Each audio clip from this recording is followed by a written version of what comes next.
Assalamualaikum warahmatullahi wabarakatuh. Pada kesempatan kali ini, saya akan melanjutkan materi mengenai konsep simulasi untuk model-model statistika. Jadi sama seperti konsep pada simulasi yang sudah saya jelaskan di materi-materi sebelumnya. Jadi di sini kita berhadapan dengan data yang merupakan hasil bangkitan. Berbeda dengan ketika kalian melakukan percobaan yang turun ke lapang, ketika data yang kalian olah adalah hasil percobaan. Di sini di metode simulasi kalian berhadapan dengan data bangkitan.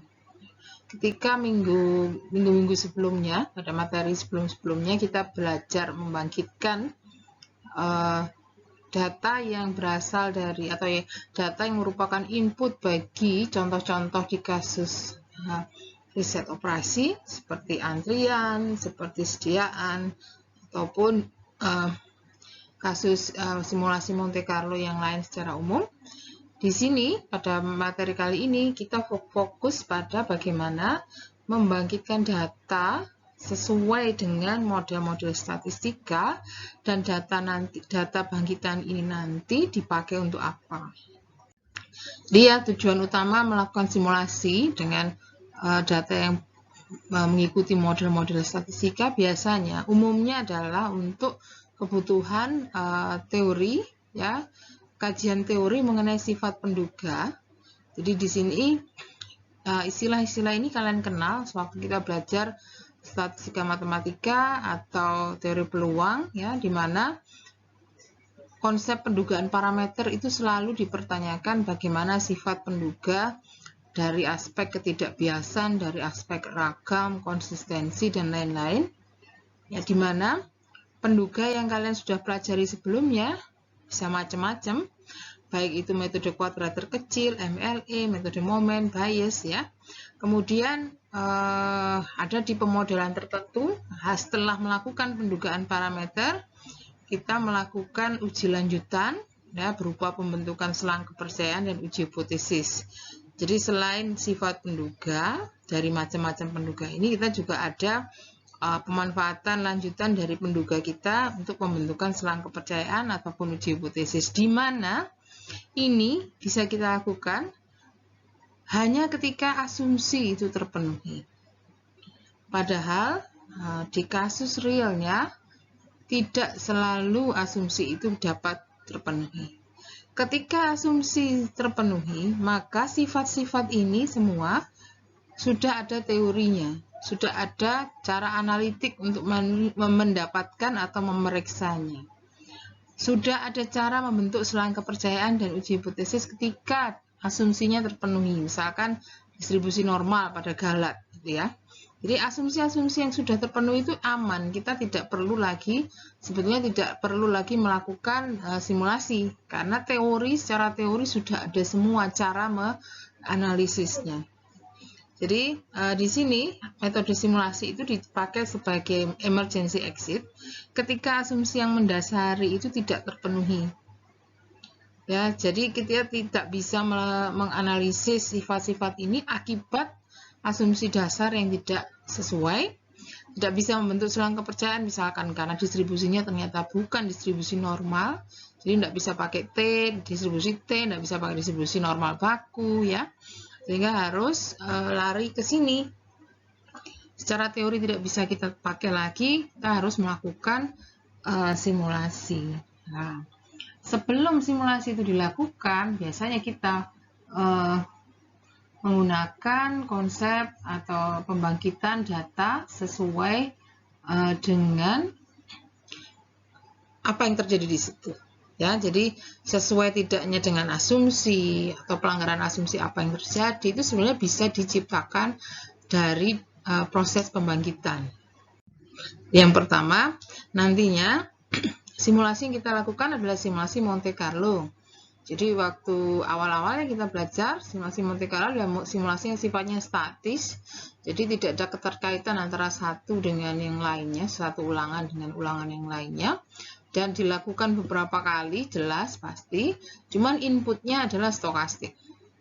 Di sini input bilangan acak ya yang digunakan untuk membangkitkan data sesuai karakter model yang kita asumsikan. Jadi model yang kita asumsikan nanti ada beberapa, tapi yang saya jelaskan hari ini adalah model-model yang standar terlebih dahulu dengan asumsi standar juga. Jadi belum ada asumsi yang coba saya belokkan. Jadi asumsinya standar sesuai dengan teori.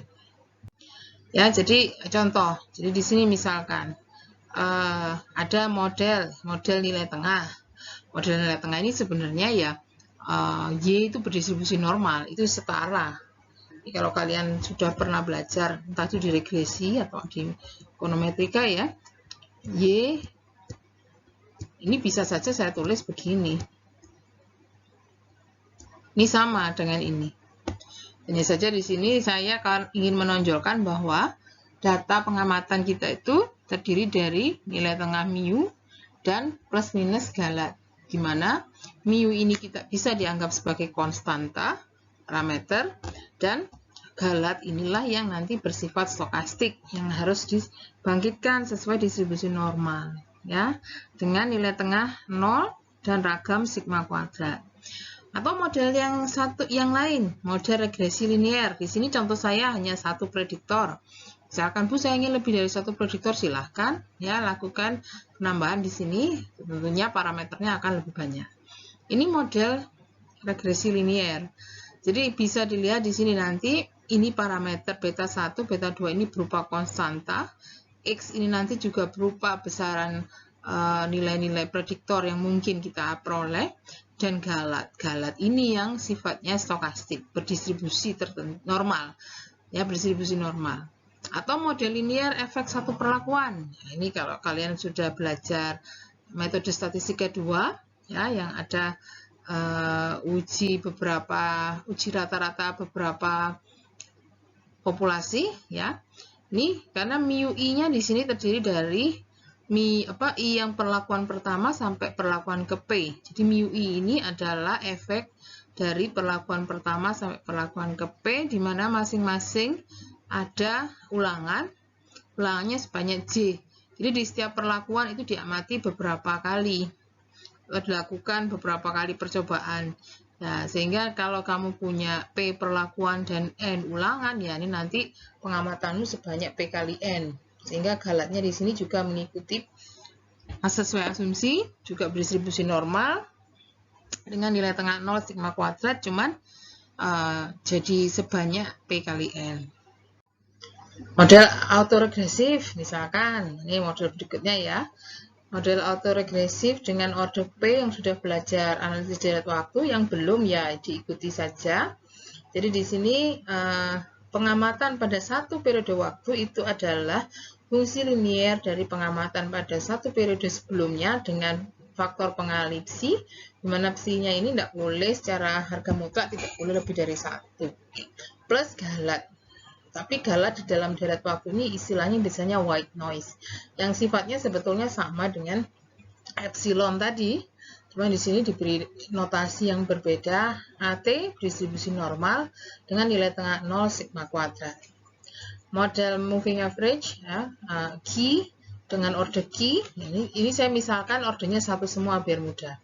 Ya, lebih dari satu ya tinggal diperpanjang ini belakang. Ya.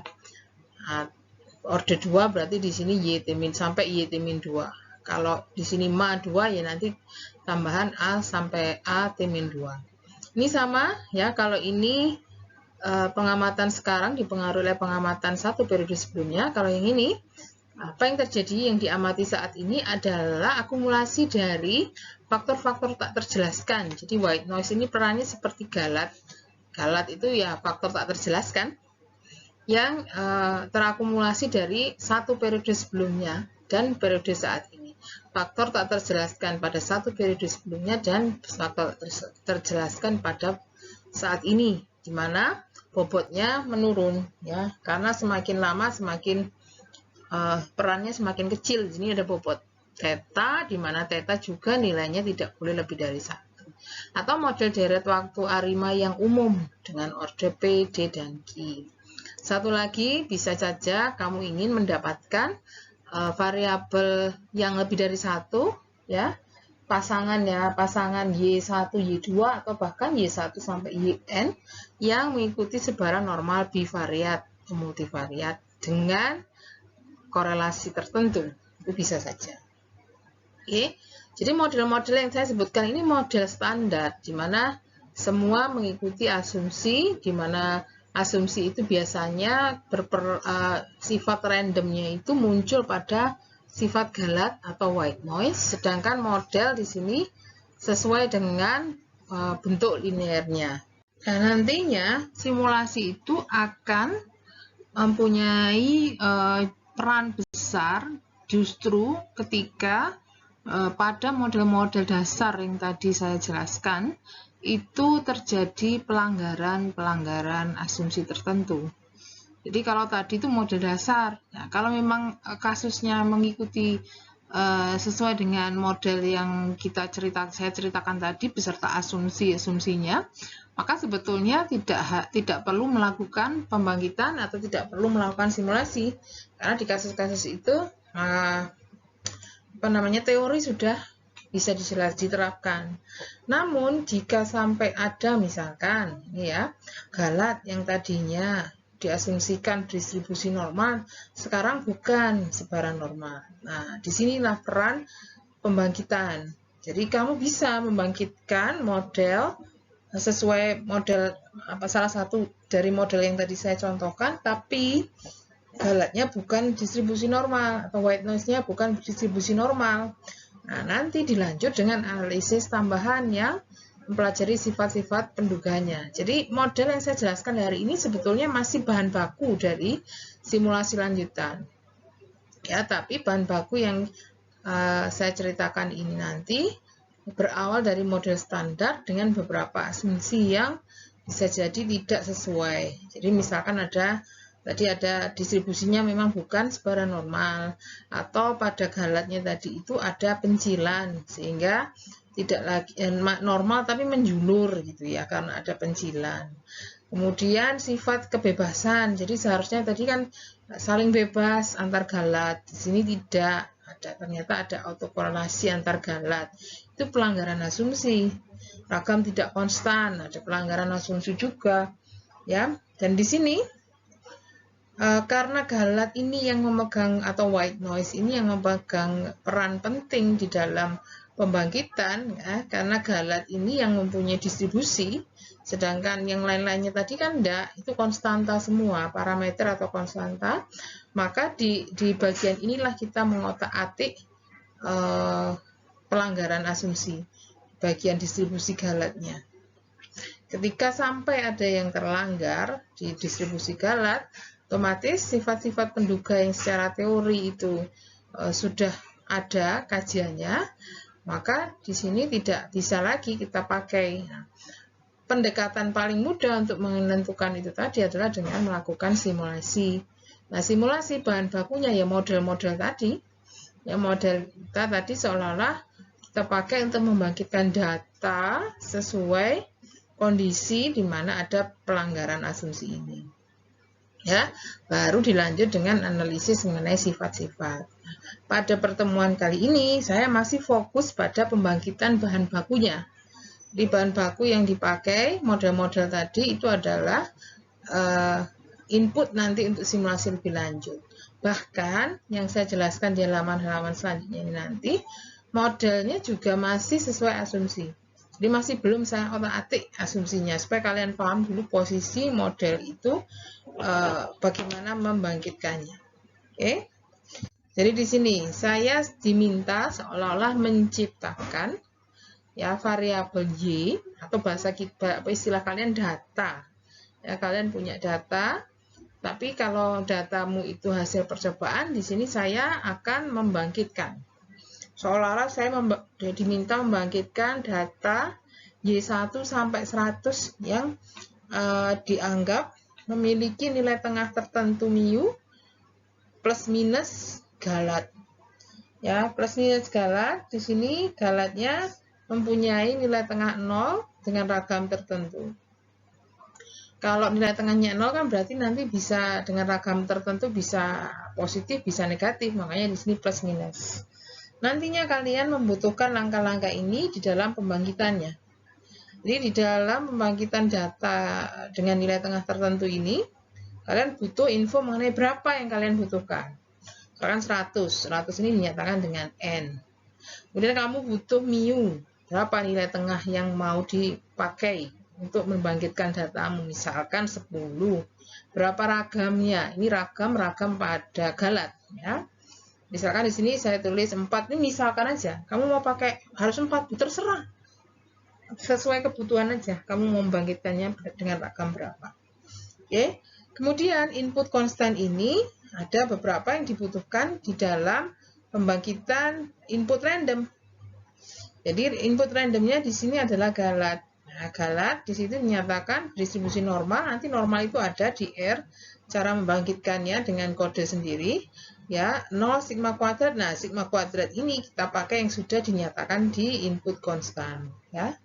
Nah, nanti prosesnya ya tinggal dari input konstan mu dan galat hasil bangkitan dijumlah untuk setiap i, maka kalian akan dapatkan y pengamatan yi mulai i-nya 1 sampai 100, y1 sampai 100 yang memiliki nilai tengah 10 dengan ragam 4 ya. Jadi ada 10 plus minus sesuatu yang ukuran keragamannya 4. Keragaman 4 ini dimunculkan pada galatnya. Nanti supaya kita bisa tahu seperti apa hasil bangkitanmu, ya sudah saya kemukakan tadi, ini sebetulnya masih menjadi input proses simulasi berikutnya.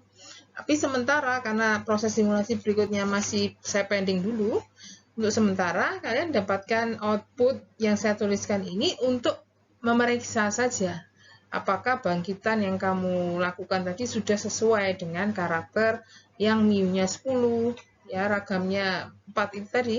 Jadi bisa dilihat dari histogramnya, misalkan dari rata-rata atau statistika deskriptifnya. Jadi di sini kamu secara tidak langsung ya menghasilkan pengamatan pertama sampai 100 dengan asumsi mu-nya 10 ini tadi. Nah, bagaimana kita mendapatkannya dari R? Bisa saya tunjukkan. Kamu type beberapa perintah ini, maka hasilnya sesuai seperti yang saya ceritakan tadi. Jadi kamu hanya butuh menspesifikasikan berapa yang mau kamu bangkitkan di sini, mu-nya berapa, ragamnya berapa. Kemudian perintah pembangkitan normal itu perintahnya R norm, ya. Dan di sini saya nyatakan sebagai FC. Ya. Kamu butuh membangkitkan 100 itu dinyatakan dengan N di sini. Dengan nilai tengah 0 dan kebetulan perintah rnorm ini yang dimasukkan ke sini itu simpangan bakunya. Ini bukan ragam tapi simpangan baku. Nah, berhubung ragamnya 4, yang ada di sini adalah akar ya, akar dari ragam. Kalau ini sudah dibangkitkan, maka kamu sebenarnya sudah memiliki 100 galat yang nilai tengahnya 0 dan ragamnya 4. Nah, kita butuh mendapatkan nilai Y di sini. Nah, di sini, Y yang kamu butuhkan adalah proses penjumlahan dari mu10 dan epsilon ini tadi. Ya, karena R secara otomatis ya, nanti ketika epsilon ini sudah ada sebanyak vektor sebanyak 100 baris, ya walaupun saya menyatakan mu ini sebagai konstan, dia akan mengikuti ya, Y-nya akan berbentuk vektor pula 1 sampai 100. Oke. Dan nanti ini perintahnya sudah saya tunjukkan proses outputnya histogram. Bisa kamu lihat di sini histogram yang terbentuk sudah sesuai dengan yang kita inginkan. Sebagian besar ada nilai 10 dan ada beberapa yang kurang lebihnya. Oke. Oke. Paling besar ya kisaran plus minus 2 ya, karena simpangan bakunya 2. 10 min 2, 10 plus 2. Sisanya kecil sekali. Itu untuk proses pembangkitan data yang mempunyai nilai tengah tertentu dengan galat berdistribusi normal. Oke, nanti jika ada masalah dengan distribusi galatnya ya ini diganti. Bukan normal, ya cerita lain ini gantinya di sini. Tapi model linearnya tetap. Oke. Nah, sekarang untuk pembangkitan bagi Y yang mengikuti model linear dengan prediktor regresi ya istilah kalian. Jadi nanti kita akan mendapatkan pasangan X dan Y, di mana X-nya kita set terlebih dahulu, bukan hasil bangkitan, tapi kita tata dengan konstanta tertentu, bilangan tertentu, ya boleh ngarang sendiri, boleh menggunakan data, misalkan kamu punya data sekunder, tapi yang kamu pakai hanya X-nya saja, boleh. Ya, yang jelas nanti Y itu harus mengikuti pola seperti ini. Kamu harus spesifikasikan beta 1 dan beta 2 sebagai konstanta. X ini sudah ditetapkan, bukan dibangkitkan. Tetapannya bisa ngatur sendiri. Nanti ini saya ngaturnya, saya ingin mendapatkan nilai X yang kisarannya 1 sampai 100 naik 111. Ya, makanya ini saya tulis vektor. Kemudian galat sama dengan tadi, galat di sini diasumsikan distribusi normal 0 sigma kuadrat. Oke.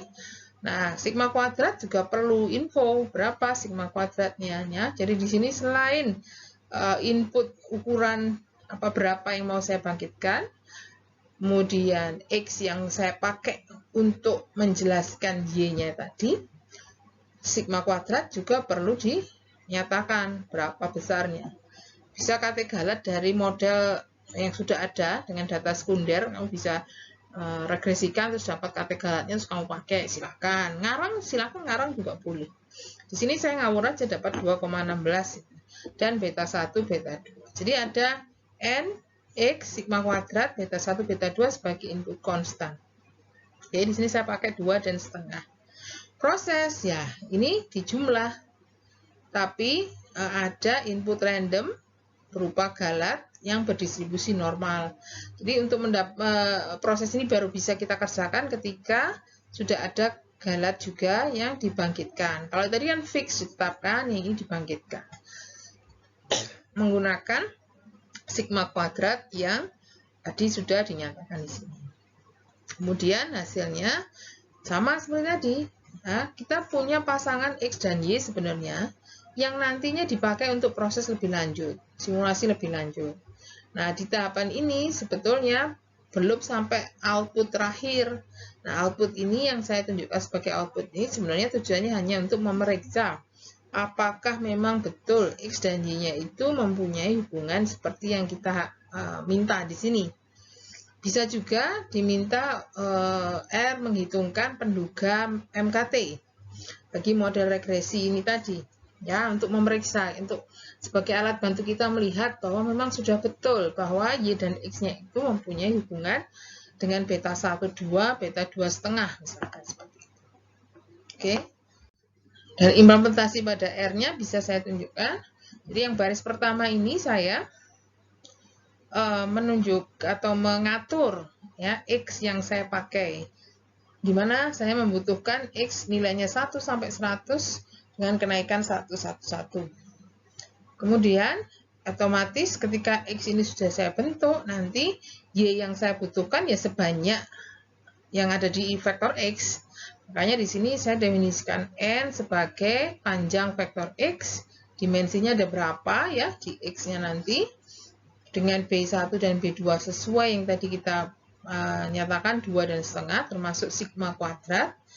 Baru ini nanti dipakai untuk membangkitkan galat sesuai distribusi normal sebanyak N supaya mengikuti X-nya, sebanyak X-nya tadi dengan nilai tengah 0, dan ingat di sini perintah R norm itu menggunakan simpangan baku. Jadi kalau kamu pakai sigma kuadrat di sini akar. Dan proses mengikuti bentuk Y sama dengan beta 1 plus beta 2 X plus epsilon. Ya, sama seperti penjelasan saya tadi di mana? Di yang model nilai tengah ya. Ini nanti akan mengikuti ketika epsilon ada sebanyak vektor sebanyak n ya, vektor n baris, X sebanyak vektor n baris, otomatis Y-nya akan sebanyak n baris juga. Nah, ini output yang ada. Output pertama, misalkan kamu cukup hanya dengan plotnya saja, diagram pencarnya saja. Tapi jika kamu ingin membentuk penduga regresi dari pasangan X dan Y-nya, bisa juga lakukan perintah LM. Jadi perintah LM ini adalah perintah membentuk atau melakukan analisis regresi linier Y sebagai fungsi dari X. Ini sudah defaultnya Y, terus kayak cacing itu X ini adalah prediktor. Jika prediktormu lebih dari 1, nanti ada tambah di belakangnya sini ya, ada notasi tambah.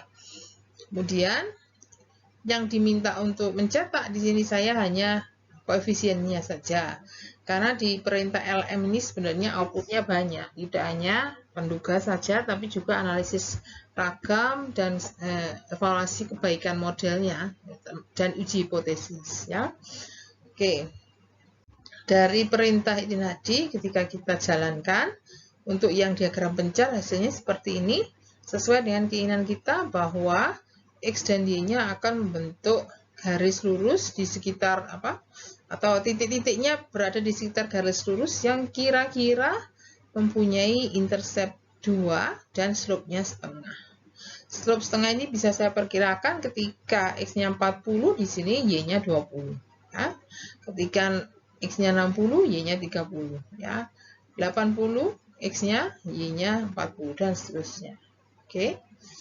Dan output bagi koefisien di sini 2, sekian dan 0,49, hampir sama dengan yang sudah saya nyatakan di depan ya sebagai input bangkitan, input konstannya 2, intercept setengah gradiennya. Oke, nah berarti ini sudah betul bahwa Y dan X yang saya bangkitkan sesuai dengan kebutuhan kita di sini. Sama seperti cerita yang tadi, jika ada pelanggaran asumsi, kita mainnya di sini. Ya, asumsi apa yang tidak sesuai nanti dirubah di sini, kita melakukan perubahan di sini. Minggu depan atau materi selanjutnya akan saya tunjukkan bagaimana perubahan yang mungkin terjadi sesuai konsep pelanggaran-pelanggaran asumsi di model ini. Oke. Model yang satunya. Ya, kalau tadi prediktornya adalah X. Kalau sekarang ini efek perlakuan. Tapi perlakuannya cuma satu, ya, yang terdiri dari beberapa level. Ya, jadi di sini ada efek, ya, satu perlakuan ini maksudnya satu arah, tapi perlakuannya ada 4 level. Jadi ada level di mana efeknya bernilai 10 di level pertama, 12 di level kedua, 14 level ketiga, 16 level keempat. Jadi arahnya hanya arah satu perlakuan pertama saja, tidak ada combine dengan perlakuan yang lain. Ya, 4 itu levelnya, ada 4. Kemudian model linear yang kita pakai di sini menunjukkan bahwa di setiap perlakuan ada ulangan. Di setiap level perlakuan ada ulangan. Ulangannya sama. Jadi nanti kamu akan memiliki P kali N, ya, sebanyak P kali N pengamatan. Di mana N yang pertama berasal dari ulangan level pertama. N yang kedua, ulangan level yang kedua, dan seterusnya. Ya. Nah, di sini input konstan yang dibutuhkan adalah sesuai dengan cerita ini. Butuh P sama dengan 4, N sama dengan 5. Karena ini 4 berarti efek perlakuannya saya set ya. Ini juga ngarang, terserah ya. Untuk mudahnya aja saya buat kenaikannya 222, ada 4 angka. Ya, vektor. Ragam bisa menggunakan notasi yang lain, jadi besaran yang lain. Di sini saya ngarang aja pakai 4. Kemudian ini yang konstan. Untuk random distribusi normal dari Galat.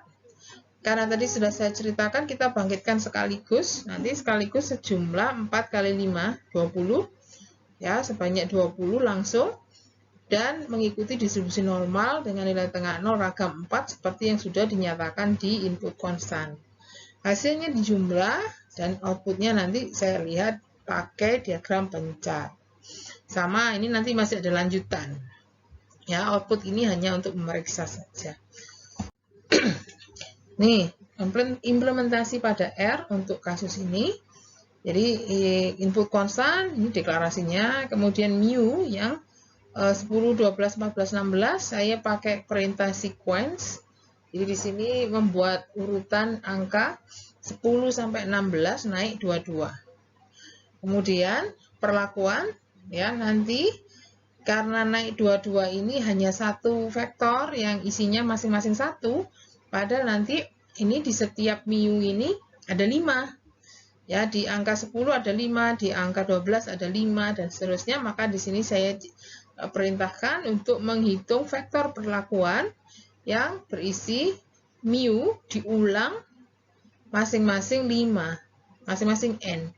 Mengulang nilai mu ini masing-masing 5. Di mu-nya tadi kan sudah ada vektor 10, 12, 14, 16. Di sini diminta masing-masing elemen vektor mu diulang n kali. N-nya 5 di contoh saya. Oke. Perlakuan sudah dapat vektornya. Bangkitkan vektor epsilon. Ini ya satu-satunya yang sifatnya random sesuai distribusi normal. Ingat ini langsung n kali p, sebanyak n kali p. Dan nilai tengahnya 0, ini simpangan baku. Jadi ketika deklarasinya di sini ragam, di sini akarnya. Hasilnya tinggal dijumlah sesuai model linear tadi, perlakuan plus galat.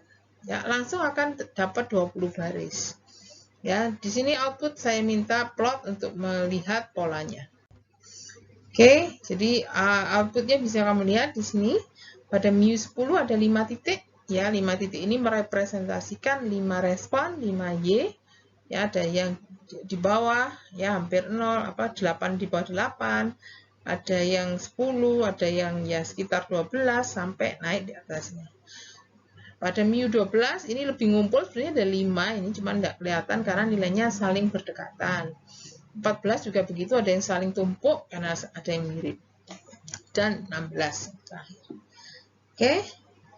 Untuk perlakuan yang dua arah, ya nanti tinggal tambah saja. Kalau tadi hanya mu i, nanti bisa ditambahkan. Misalnya gamma j ya notasinya ya, saya lupa apa. Sesuaikan saja dengan model ini.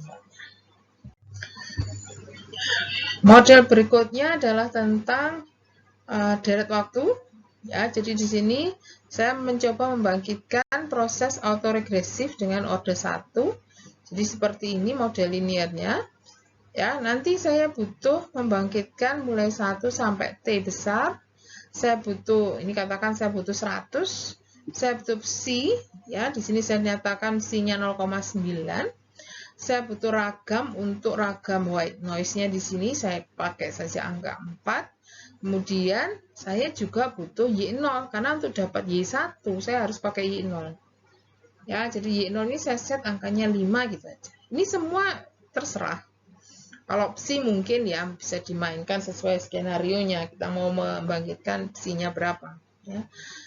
Kemudian input random, bahasanya sekarang adalah white noise, tapi sama-sama dia berdistribusi normal dengan nilai tengah 0 ragam sesuai yang dinyatakan di sini. Proses, nah prosesnya terkait.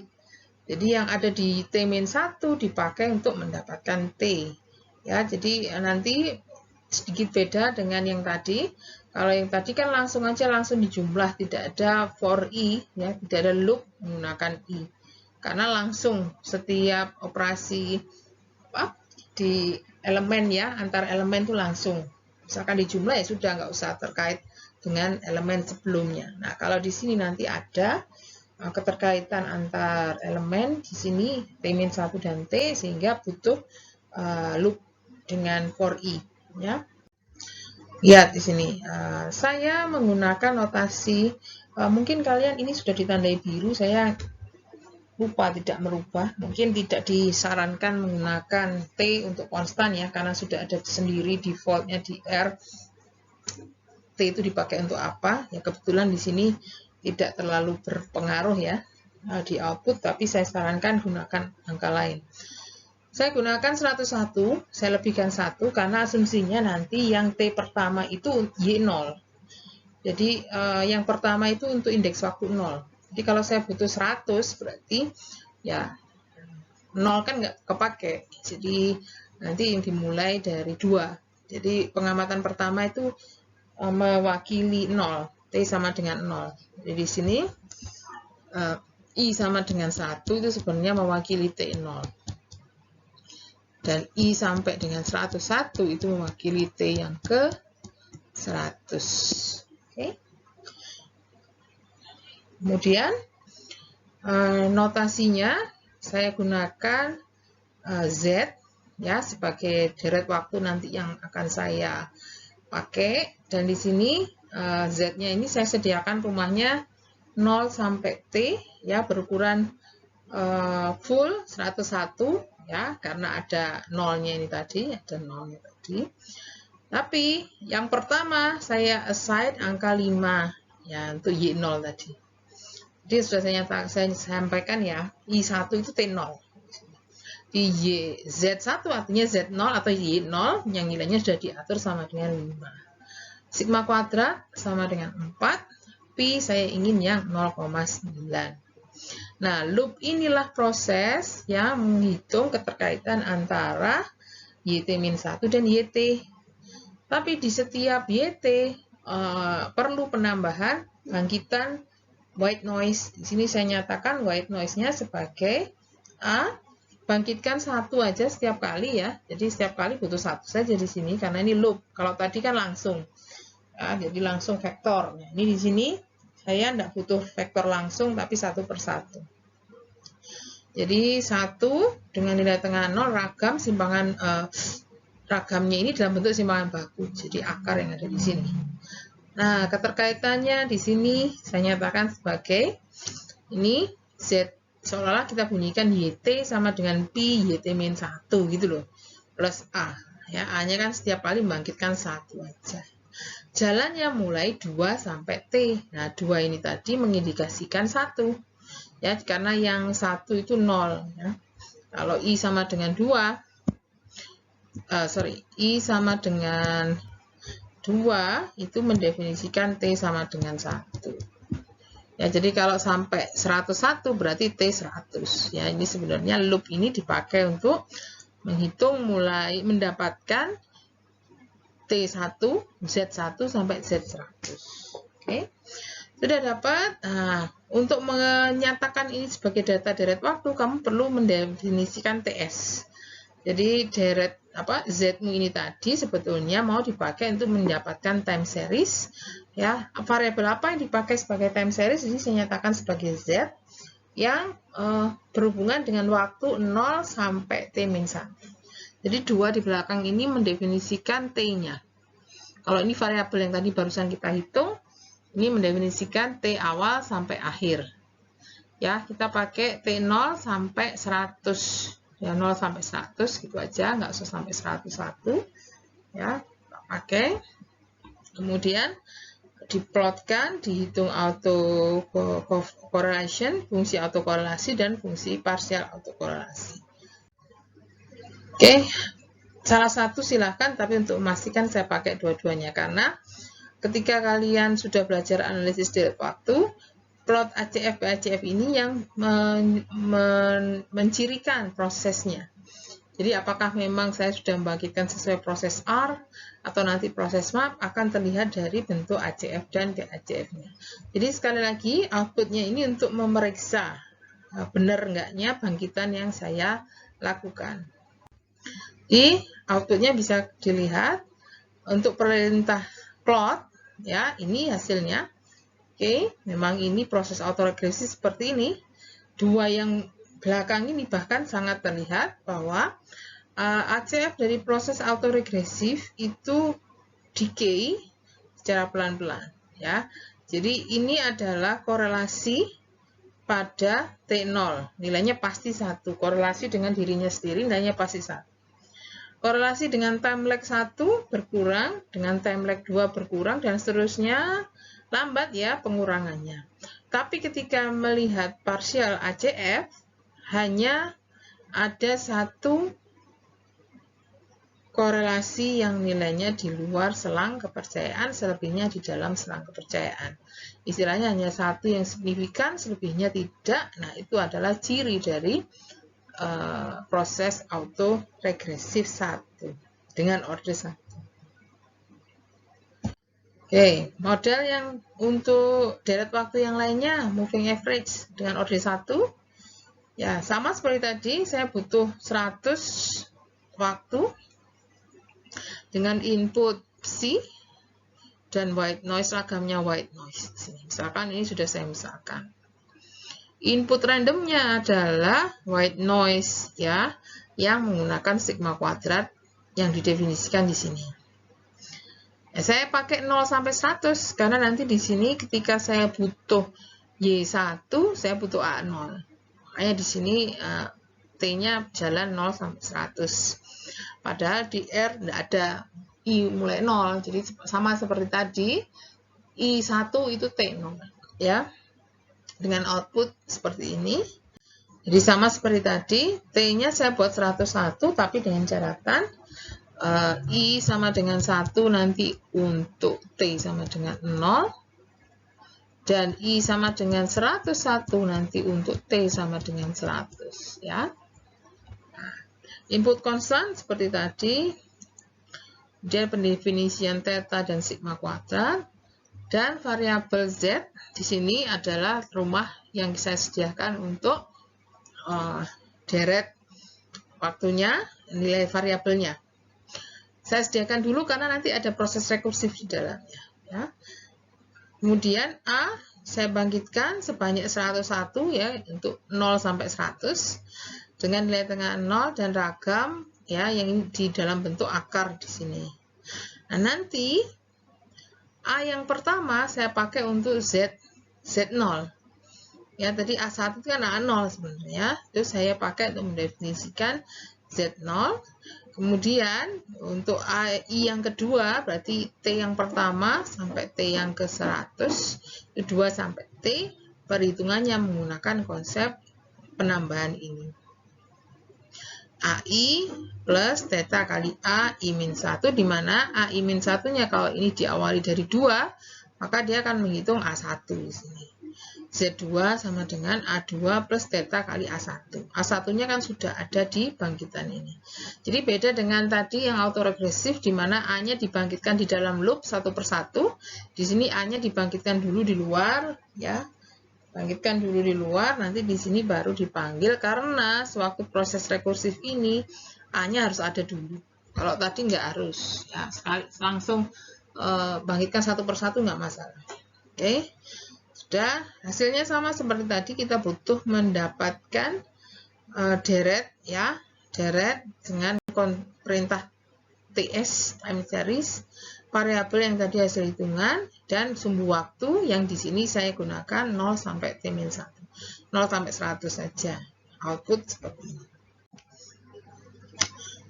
Hasilnya, ya, beda ya dengan yang tadi. Ini time series-nya yang memang nggak bisa langsung bisa kita lihat. Ini betul nggak sih ini MA, baru kelihatannya setelah dilihat ACF dan PACF. Balikan dengan yang tadi, kalau proses MA, nilai korelasi yang signifikan hanya 1, selainnya di dalam selang kepercayaan atau tidak signifikan, itu muncul pada fungsi autokorelasi ACF-nya. Sedangkan bentuk decay yang pelan-pelan ada signifikan terus turun itu justru di parsial ACF-nya, dan karena nilai negatif maka di sini nilainya bergantian tanda, plus minus, demikian pula yang ada di sini tandanya tidak positif semua. Itu karena efek dari penggunaan theta saya yang minus tadi. Oke, berarti di sini bentuk outputnya ini mengindikasikan bahwa bangkitan yang saya lakukan tadi sudah betul, sesuai proses MA1. Model yang ingin saya tunjukkan yang terakhir adalah model normal bivariat. Jadi hanya 2 variabel saja, ini bisa dikembangkan untuk yang lebih dari 2 variabel, dengan korelasi tertentu. Kalau kalian ingat, pelajaran StatMat 1 di materi terakhir adalah normal n-variat, atau normal bivariat, ya. Nah, di mana variabelnya nanti akan ada 2 dibangkitkan secara serempak Y1, Y2 dengan nilai tengah mu yang juga berupa vektor mu1, mu2 dan matriks ragam-ragam yang isinya di diagonal utama adalah ragam, sedangkan diagonal yang lain adalah kovarian. Kovarian secara matematis bentuknya adalah perkalian antara row dengan simpangan baku masing-masing. Ya, kalau X1, X2 berarti yang dipakai adalah simpangan baku 1 kali simpangan baku 2. Misalkan kamu mencari kovariannya X1, Y1, Y3, ya nanti jadinya ini simpangan baku 1 dan simpangan baku 3. Matriksnya otomatis akan 3 kali 3 kalau kamu membangkitkan Y1, Y2, Y3. Di sini karena saya hanya 2 ya, semua berdimensi ke yang vektor 2 kali 1, yang matriks 2 kali 2. Berarti saya butuh apa? Butuh N, mau membangkitkan berapa pasang? Ya, Y1, Y2 itu mau dibangkitkan berapa pasang? Dan parameter mu1, mu2, sigma 1, sigma 2, dan rho. Sekali lagi ini terserah, masukkan aja angka-angka yang terlintas di benakmu, kecuali memang ada dasar. Butuh membangkitkan mu berapa, sigma berapa. Kemudian dari mu yang ada ini dipakai untuk mendefinisikan vektor mu, vektor nilai tengah, dan matriks ragam peragam dengan hubungan yang sudah ada. Ini nanti input pembangkitan. Jadi ini input konstan, ini nanti input konstan juga yang dipakai untuk pembangkitan. Baru untuk memeriksa ya, apakah betul Y1, Y2 yang dibangkitkan mempunyai korelasi tertentu, bisa dilihat dari plot, bisa dilihat dari matriks korelasi. Ini untuk R, pemanggilan atau pembangkitan Y1, Y2 sesuai proses tadi itu butuh kamu install dulu package yang berbunyi MAS ya. Install dulu, setelah itu type library ini, baru bisa dipakai nanti di bagian ini makanya. Pemakaian MAS itu untuk mengaktifkan ya multivariate random normal di sini. Sedangkan yang ada di sini ada deklarasi mengenai konstanta-konstanta. Ini rumus kovarian yang tadi. Ini sudah sengaja saya taruh simpangan baku ya, bukan ragam. Ini simpangan baku untuk Y1, simpangan baku untuk Y2, ini rho, sehingga di sini kovarian tinggal perkalian S1, S2, dan rho. Kemudian pendefinisian vektor nilai tengah dengan perintah C, ya, C ini membentuk vektor gitu ya. Kemudian matriks ragam peragam ini didefinisikan sebagai matriks. Matriks yang isinya, ini saya tulis kalau tadi posisinya ya ini ragam 1, ragam 2, rho sigma 1, sigma 2, rho sigma 1, sigma 2, kovarian kan ini bunyinya. Ya, pendefinisian C-nya adalah ini. Ya, kemudian kovarian sebelahnya, kovarian bawahnya yang ini S2 kuadrat. Kemudian kurung tutup, koma 2 ini maksudnya supaya nanti ini semua jadi dua kolom ya. Oke. Jadi 2 kolom. Jadi 2 baris, akan menjadi 2 baris. Oke. Sudah, nanti akan menjadi matriks ragam peragam yang dipakai sebagai input dalam pembangkitan normal multivariat. Di sini pembangkitannya saya namakan dengan vektor BIF ya, BIF sebanyak N 30 pasang, nanti inputnya adalah vektor mu dan ragam peragam sig. Oke, hasilnya saya taruh di vektor Y1. Ini nanti otomatis ada 2 kolom. Kolom yang pertama untuk Y1, kolom yang kedua untuk Y2. Saya panggil secara terpisah supaya nanti bisa dikasih nama yang baik yang di plotnya. BIF, koma 1 ini artinya seluruh baris kolom pertama. Ini 2 seharusnya ya. Seluruh baris kolom kedua. Kemudian diplotkan hasilnya seperti apa. Dan perhitungan korelasi untuk metode Pearson.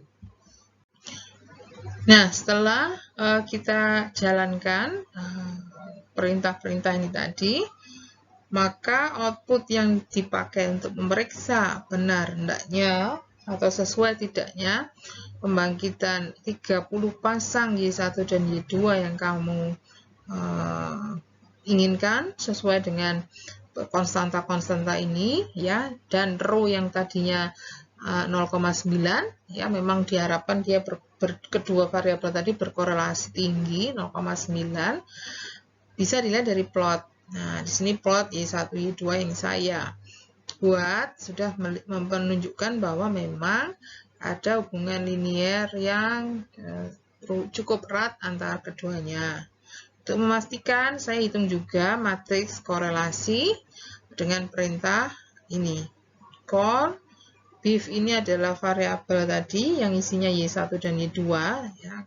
Y1 dan Y2 ini sebenarnya supaya saya bisa gambar aja dengan nama Y1, Y2. Tapi ini kan breakdown dari vektor matriks BIF yang isinya 30 nilai variabel pertama dan 30 nilai variabel kedua yang bisa dimasukkan ke sini, karena untuk penghitungan matriks korelasi harus menggunakan satu notasi matriks yang berisi dua vektor variabel ya, dengan konsep korelasi Pearson. Jadi jangan lupa untuk korelasi, menghitung matriks korelasi harus disajikan variabel yang mau dihitung korelasinya harus tersaji dalam bentuk matriks yang isinya kalau dua variabel ya, dua kolom vektor variabel. Oke, di sini outputnya seperti ini, ya cocok ya. Jadi di sini korelasi dengan dirinya sendiri untuk Y1, ini dengan untuk Y2, sedangkan yang ini adalah 0,94 lah ya, kira-kira adalah korelasi antara variabel pertama dan kedua dan pertama yang sifatnya memang simetris. Dan angka ini memang berada di sekitar row yang kita pakai untuk input bangkitannya tadi. Berarti kita sudah mendapatkan 30 pasang variabel Y1 dan Y2 yang mempunyai korelasi sesuai yang kita harapkan. Nah, model-model ini tadi semuanya masih standar ya, sesuai dengan asumsi-asumsi. Minggu depan akan saya tunjukkan materi selanjutnya ya, pembangkitan data sesuai model yang tadi, hanya saja ada asumsi-asumsi yang kita coba rubah, istilahnya dilanggar, yang nanti akan dilanjutkan dengan analisis mengenai sifat-sifat penduga yang dihasilkan ataupun pembentukan selang kepercayaan uji hipotesis berdasarkan data bangkitan yang sudah mencerminkan pelanggaran asumsi. Oke, nah dari saya untuk materi ini cukup seperti itu. Silahkan simpan jika ada pertanyaan, sampaikan pada sesi diskusi nanti.